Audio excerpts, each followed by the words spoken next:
free world. Yeah. My hitters be moving and shaking to stay out the streets. Yeah. Your hitters be hating, your hitters be looking so weak. Yeah. My hitters be moving and shaking to stay out the streets. Yeah. Your hitters be hating, your hitters be looking so. Snuff the shooter, snuff the looter, snuff the booster, snuff the money mover. Snuff the hater, snuff the player, snuff your hairline, tape up and shape. Hail to the culture, back with another episode. It's your boy Bryce, joined always by my man Rome. Rome, what up, bro? What up, bro? Nothing much, man, nothing much. This is a special edition episode. We call it the quarantine episode, a.k.a. the lockdown episode. We know you all are all in your homes, hopefully practicing social distancing and all the other things, all the other precautions we're supposed to be taking. Some strange times we're living in, but we're pushing through, and we're pushing through with another episode of Hail to the Culture. So let's jump right into it, Ron, man. So first thing on the dock, man, I think we should start with the freshest thing in everybody's mind, which for us is the Kyle Allen trade. Let's get into it, man. Kyle Allen, what do you think about him coming from Carolina? We saw him up close and personal when we played him. What do you think about the guy? All right, man. So ever since we traded for Kyle Allen, I've been watching a lot of film on the guy. Because personally, my first thought, my first impression of him was not an impressive one. When he first took over for Cam Newton last season, a lot of people, a lot of pundits were saying that, you know, the Panthers had already found their quarterback for next season. Well, they definitely hadn't, because they traded him to us for a fifth-round pick. So don't get it confused. Kyle Allen did go on a run last season, but if you were hearing all these great things about him, a lot of guys gushing about him, that was a lot of false narratives being put out there. Kyle Allen is an undrafted quarterback, and I believe he's like, I'm gonna look it up real quick, but he's only got about 6 or so wins to his name as a starter. He's 6-7 as a starter. So it's nothing to necessarily be alarmed about if you're in the Dwayne Haskins for starter camp. But Kyle Allen does pose a threat to Dwayne Haskins starting, and it's actually funny because the way that it's being affected is because of the current situation that we're in as a country. Due to the COVID-19 situation, the NFL obviously is going to have to cancel probably the OTAs and all that stuff. But as of right now, they plan on starting for training camp. Well, if you're Dwayne Haskins and you had trouble picking up an NFL offense last season, and you have a brand new NFL offense that you have to pick up this season, and the guy that's behind you, allegedly, is already well-versed in that offense, already won games in that offense. He's got the same QB coach, offensive coordinator with him here, and the same head coach with him here. The same guys that already believed in him already know he can get the job done the way they want it done, and they have that trust factor. So I would not be shocked, and this might be a bit of a hot take, but I would not be shocked if Kyle Allen was the Week 1 starter for the Washington Redskins. Yeah, man. That reality is definitely something that we have to consider. I, for one, would hate to see that. I mean, I feel like we got to get past the shot. It seems like the words that's been coming from Rivera's mouth seems to indicate that Haskins is going to be getting his shot, but with competition. He has to prove it, and I think that's one thing it's going to come down to. He's going to have to really put in that work and prove that they're trying to push him clearly. And, you know, I always go back to the old saying, man, that they say some need the carrot and some need the stick, you know. So pretty much what that is, that's for horses. Some horses need the carrot to motivate them, and some of the horses need to be hit with the stick to speed up. And we're about to find out which type Dwayne Haskins is, because clearly they're thinking he's the type that needs a little hit to get it going. And I hope it works out, man. I got faith in it, and I do got faith in the new regime. They preach competition, and that's what we're seeing. So, yeah, man. Any other words on Haskins and Kyle Allen? Haskins and Kyle Allen. The thing with Haskins is I believe he has more upside. He definitely has a better arm. I think that's clear to see just from watching them throw the ball. But it's really going to come down to grasping the offense and how quickly you can get that done with everything that's going to probably be rushed and accelerated without OTAs and mini camps and all that. So that's going to set Haskins down back, you know, behind the 8 ball as far as the start. But don't get me wrong. even if Kyle Allen is the Week 1 starter, I fully expect Dwayne Haskins to take it over and be the guy going down the line. But given the current situation, I would not be too shocked if Kyle Allen was the number 1 quarterback for Week 1, QB1. Yeah, man, it's crazy. It's crazy. We're adding more and more players from Carolina, more and more coaches, more and more pieces, and it's crazy to think that we're almost like the Washington Panthers in a sense right now.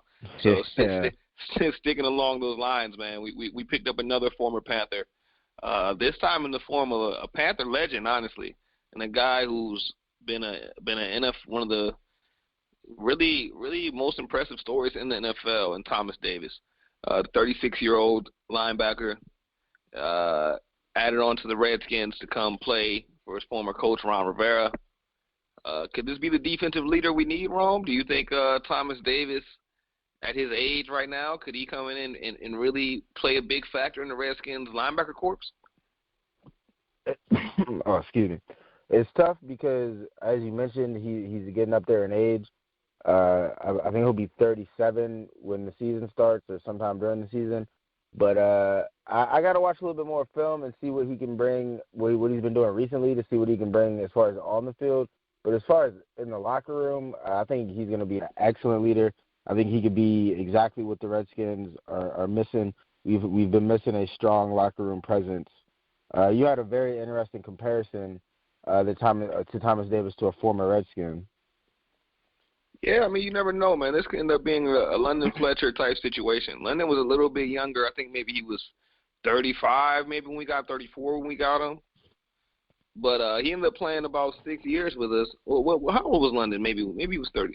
He was older when we got him. That's the point. And Thomas Davis is 36, and the shelf life for a 36-year-old isn't too high at that once you get to that age. But Thomas Davis had a pretty darn good season last year. Went over 100 tackles for the Chargers. And he could really come in and be that, like you said, that presence the Redskins have missed. And it could end up being something similar to London Fletcher, where we have a guy that comes in here and maybe really gets it done for us for maybe 2 years, maybe even 3. It's definitely the perfect guy to come and establish that Ron Rivera culture. That's for sure. Yeah, I couldn't agree more. Even Kyle Allen had a quote on Thomas Davis and what he meant to the Panthers locker room. Kyle Allen said Davis was a great locker room presence, a great dude, and he'll definitely be missed. They definitely missed him in Carolina, and he's not afraid to lead. He's a strong vocal leader. So, yeah, he very much fits that London Fletcher description almost to a T, man. When London came, he was definitely, quote-unquote, past his prime. A lot of NFL teams had already kind of given up on him, but he carved out a nice second part to his career in Washington, as we all know. So hopefully, yeah, Thomas Davis will be the second coming of London Fletcher. That'd be great. Yeah, that definitely would, man. Clearly Ron Rivera is trying to bring in guys that fit his culture and that he can establish his culture with right away. And if you're not trying to be a part of that culture, Rivera has no problem shipping you out. And we actually saw that very, very recently with a disgruntled cornerback by the name of Quentin Dunbar, who I think we both agreed had a pretty good season last year. But at the end of the day, Ron Rivera's like, if you don't want to be a soldier, you can get out of the Army. And what did you think overall about the Redskins shipping out Dunbar? Before we even get to talk about the compensation they received, what do you think? What did you think about the entire Dunbar situation, him wanting out and him eventually getting his request? I think it was a good move by Rivera, man. Like you said, if Dunbar didn't want to be here, then there was no need to keep him around, man. You either all in or you're not. So I think it was a win for each component in this situation. I think the player got what he wanted, and the team got what they needed. Dunbar was a pretty good player. A lot of people, I think, rated him a little bit too high, giving him, the credit that he deserves, of course, because going from wide receiver to corner and playing at that high level that he did, he definitely deserves a ton of credit. But I think it's a little bit of the Homer syndrome, where you watch a little bit too much Redskins and you don't realize that there's other players around the league that are making similar type plays or better, really. And I think the biggest knock on Dunbar was that regardless of how well he was playing, was he wasn't playing enough, and that was the biggest problem. So I like the move, and I especially like the move because what we got in compensation, or we're not necessarily in compensation, but what they did to replace Dunbar, and that was sign Ronald Darby to a 1-year, $4 million deal, which is basically a 1-year prove-it deal, man. What are your thoughts about Darby, and what do you think he's going to prove this season? Well, I mean, hey, first off, you got to love getting a local product. Darby, as I like to call it, he's from around the way. Darby's from around the way, man. So I gotta respect that. Skins bringing the local ties in. But if you talk to Eagles fans, they're happy that we signed Darby. They're saying he had an awful season last year. The 3 years previous to that, I mean, he's always gone over. He's always had impressive PFF rankings. Those are the end all be all. But he's always had good ratings on there. And his first couple years with Buffalo, he was looking like he might become a star one day at the cornerback. But it didn't happen that way. In Philadelphia, it does have a tendency to sour cornerbacks. I mean, you've had some pretty good cornerbacks go to Philly and get exposed. And it also seems like, Darby might have been dealing with some injuries while there, especially last year, where that was by far his worst year was last year. So, I mean, hopefully, when we got this new defense, we've got Jack Del Rio, D coordinator, Ron Rivera, defensive mind, and head coach. Maybe these could be the guys that get Ronald Darby right where he left off before that last season with the Eagles. Yeah, man, I agree. I like Darby. And he's a lot like Dunbar, man. If he can stay healthy, then I think both those guys are Pro Bowl type players, maybe even all Pro type players. But I think he's going to fit what Jack Del Rio and Ron Rivera want to do very well. And I really like to sign him because there were other corners out there they got signed, and I think they got paid a little bit too much. They got a little bit overpaid in Byron Jones and even James Bradbury with the Giants. And I know how the market works and everything, but I just don't see those guys as necessarily premium type guys. So to get a guy like Darby for only $4 million, if that works out, man, that could be a very big deal or a very good deal, considering Darby could end up being a all-pro or Pro Bowl type player. Yeah, no doubt. That deal can end up paying dividends, and a guy like that might be more inclined to re-sign with the hometown squad, man. You never know. So yeah, I definitely like the move. So yeah, man. Moving on though, we're gonna have as a team, we're gonna have a huge decision to make when it comes draft day. Rumblings are that the Redskins have now become interested in trading down out of the number 2 pick, trying to get a haul of draft picks, trying to make something shake in that regard. I mean, I'm not totally against it, at least considering it. Rome, how do you feel about possibly trading out of the number 2 spot, giving up the chance to take a talent like Chase Young and moving down and trying to get a couple extra pieces? Man, for me, it's all about the price that comes with it. What are the Dolphins or the Chargers or whoever might be inclined to move up willing to give up? There was a report today. I forgot who reported it, but I think it was a report down in Miami that they're planning on trading up to the number 1 spot. So if they can't reach a deal with the Bengals, obviously that means they'd like to jump up to the number 2 spot. So it's happening, man. Teams are getting quarterback crazy, and that number 2 spot has a ton of value. So the likelihood of trading down is becoming more and more likely. I've been saying that since the start. I know a lot of guys have been saying, Chase Young is a no-brainer. So I'm very interested to hear your thoughts on where we're at with that now. Because Chase Young is an incredible talent, man. Every time someone even mentions his name, the first image that pops in my head is that image of 3 blockers blocking 1 guy. Because that is just crazy, man. Like, to me, that's not a sack, but it's worth a sack. Because if you can get 3 guys having to block 1, the other players on the team got to make a play. But yeah, man, I'm interested to hear your thoughts because I've always been on the trade down scenario. Yeah, man. Like the more and more I think about it, the more and more I'm warming up to the possibility. Obviously, I love Chase Young as a prospect. I mean, I think any talent evaluator would. And you're talking about another local guy, so that's another thing. I love to have the local ties, the DMV ties on the team.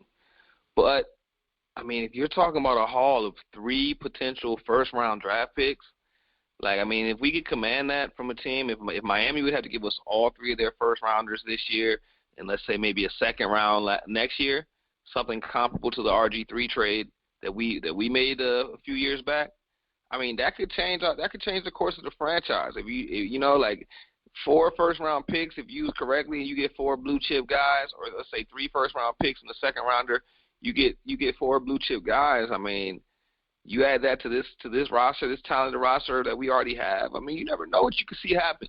And like, I feel like you got to be open to that if you're the Redskins, because you're not gonna if you're really planning on rebuilding fast, that means you're not gonna get the number 2 pick again. You know, so you got to really figure out how to utilize this number 2 pick to the best of your capabilities, because at the end of the day, you're not going to be in this position if everything goes as planned. You're not going to be in this position again. So we got to maximize that. And I think that brings us kind of to our next point, which is some guys to look out for in the draft, especially if we're talking about a trade down. I mean, you got any guys you got your eye on, Rome? Yeah, man. So in the trade down scenario, there's actually a ton of guys that we could be thinking about. Names like Jeff Okudah, Isaiah Simmons, all these guys. If we end up losing Trent Williams, we could be looking at Tristan Wirfs in the draft, or Jarek Wills.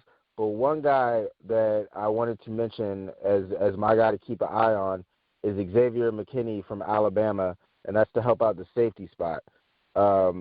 Safety is a huge hole right now, and in a trade-down scenario, because he's projected as a later-round first pick, in a trade-down scenario, Washington could easily pick up a safety to fill that hole.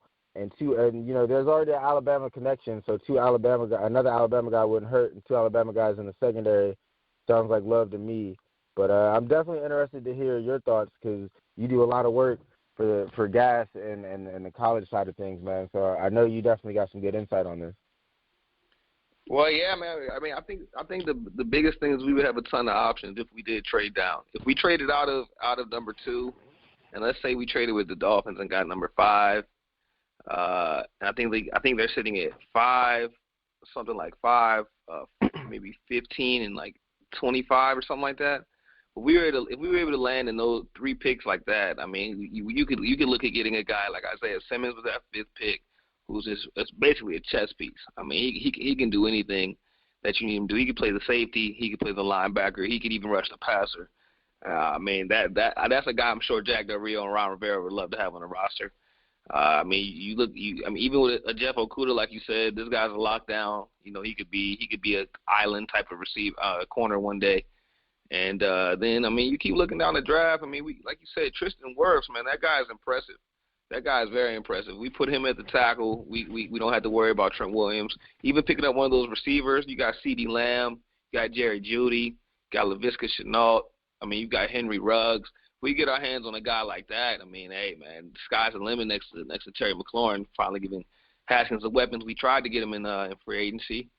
So, you don't know, man. Like, I mean, there's a lot of possibilities. And on top of that, if you do get 3 first-round picks like that, you could trade one of those picks down and get more picks, you know, and say we get a high first round, a middle first rounder, and a late first rounder. We trade the middle first rounder maybe for a second round this year and something else next year, and it's like you can keep building off of that. So a big draft haul to me is like franchise changing if done correctly, if drafted correctly. So, and I feel like with Kyle Smith, man, I trust him as a draft guy.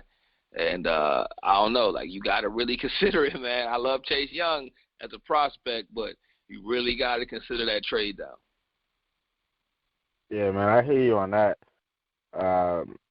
Another thing, too, that's been floating out there, and I just want to hear your thoughts on this, get you on the record while we're doing the pod, is the Tua Tagovailoa talk. There's been some floating around talks, man, saying that the Redskins might grab him at number 2. What are your thoughts on that? Tua talks, man. If we draft Tua Tagovailoa, I would be shocked. 2, I'd be slightly disappointed. Mainly because I just feel like it's time to just go with what we've got. Every year there's a top quarterback, and every year there's a team that's willing to trade out of that spot. So if we see a quarterback we fall in love with down the line, we can do that. But at the same time, if they really do believe Tua is a franchise-changing quarterback, which I don't see. I think Tua is a very good quarterback, and he's going to be good at the NFL level, but I don't think he's the type of guy that just can lead your franchise no matter what's around him. If they think he's that, then by all means, you've got to take him. but I don't see him as that. And I hope they're willing to just roll with what they got for now and keep building up the team. Yeah, man, I hope these tour talks are nothing more than rumors.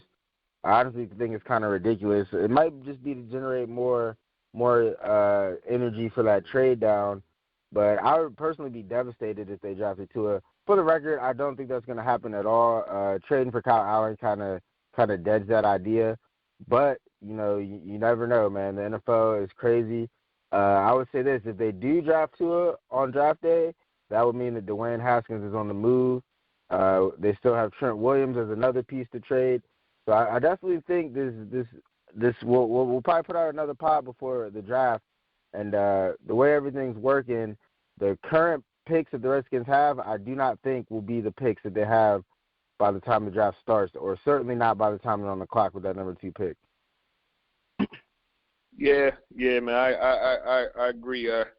This is gonna get interesting, bro. This is gonna get interesting because we've really got some things that we could really make shake heading into the draft, and I think Trent Williams is a big piece of that puzzle. What's the lowest value you'd be willing to take in exchange for Trent? The lowest? Yeah, like you're taking no less than this. No less than 2 3s and a 4th or a 5th in next year's draft. Wow, yeah, and I would be on board with that for sure. I hope if they can get that much, man, I'd be pretty happy. It's looking like they're trying to lowball him for Trent. I mean, the Skins went in, won the 2nd round pick, but the 2nd round pick in this draft, man, really changes our draft outlook. And really, maybe if you get that 2nd rounder, maybe you're less inclined to trade down, So it's gonna be interesting, man. I can't wait to see how it unfolds. Yeah, it's definitely gonna be interesting, man. And we'll definitely be covering all of it as always at Held to the Culture. If you guys haven't downloaded the Gas Sports app, definitely do so and be on the lookout for more Redskins content from us here at Held to the Culture. Held to the Culture. Your hitters be hating, your hitters be looking so weak. My hitters be moving and shaking to stay out the street. Your hitters be hating, your hitters be looking so. Snuff the shooter, snuff the looter, snuff the booster, snuff the money mover. Snuff the hater, snuff the player, snuff your hairline, tape up and shake.